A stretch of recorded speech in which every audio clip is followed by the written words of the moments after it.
Yo, what is up guys? It is Uncle Kobe and welcome to the last episode of my pre-release Black Ops 2 weapon guide series where we talk about the guns, their possible pros, cons, strengths and weaknesses, and overall just get excited about the game. So in this video we're going to be covering the pistols.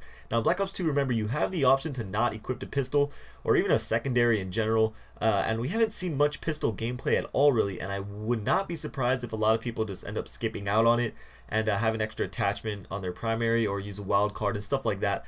However, I do really like what they did with the pistols to add a little more variety and usefulness to them. So the first pistol we are taking a look at is the Cap 40, and this was the one that was seen in the reveal trailer. It has an 18-point mobility, which is the same for all the pistols, an 8-point damage and range, and a 12-point accuracy. So stats wise, it has the lowest damage and range and about an average accuracy, but what compensates for the low stats is that it's a fully automatic pistol, so you can just hold down that trigger and let the bullets pour out.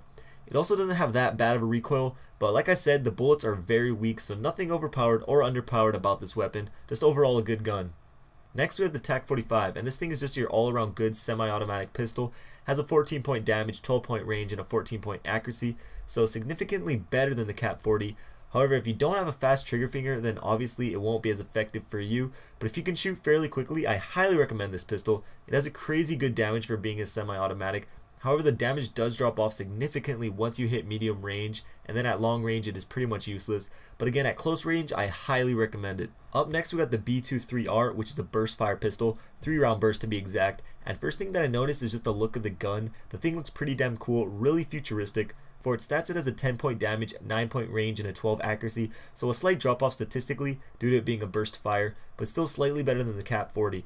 It's going to have some recoil, unlike the Raf Cuff from MW2. However, the recoil will most likely be straight up and down, so pretty easy to control, and it's going to be most effective from medium ranges. Judging by its damage stat, I don't think you're going to be one bursting anyone, so that is a really good thing. Personally, I'm not into the burst pistols, but if you are, this gun looks pretty good. So next we have the Executioner, and this thing is one of a kind. First time I've seen anything like it in any Call of Duty game. It looks just like any old revolver, but this bad boy actually fires 28 gauge shotgun shells, and its stats reflect it.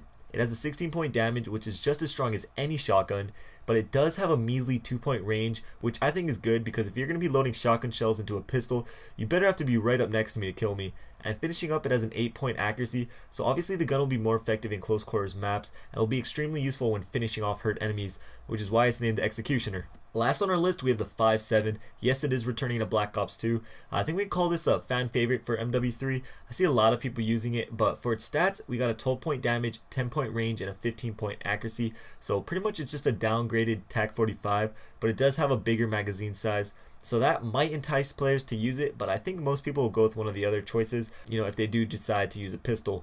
But just a couple things before I wrap up this video. One, I am really bummed they didn't bring back the Desert Eagle. It's one thing that they skipped out on the M16, but the Desert Eagle is just a classic. Even though I didn't use it at all in MW3, I still wish they brought it back. And lastly, I'm not sure if you remember the multiplayer reveal trailer. It has a clip with a guy using some kind of revolver, and that thing was called the Raging Judge.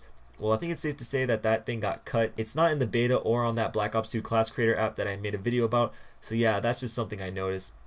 But I hope you guys enjoyed my last pre-release weapon guide video, and if you did, please show your support by giving a like. I know I ask every video, but I really do appreciate it. Just a quick heads up, I know some of you were not able to see the full-length beta gameplay I posted. I had to take it down. I didn't want to get a strike on my channel, and it just was not worth it. So instead, I'm going to be taking important parts of the gameplay and breaking it down, and showing you the important information that you might have missed. So expect that video to come out later this week. This was Uncle Kobe. Thanks for watching. I'll see you guys later. Peace.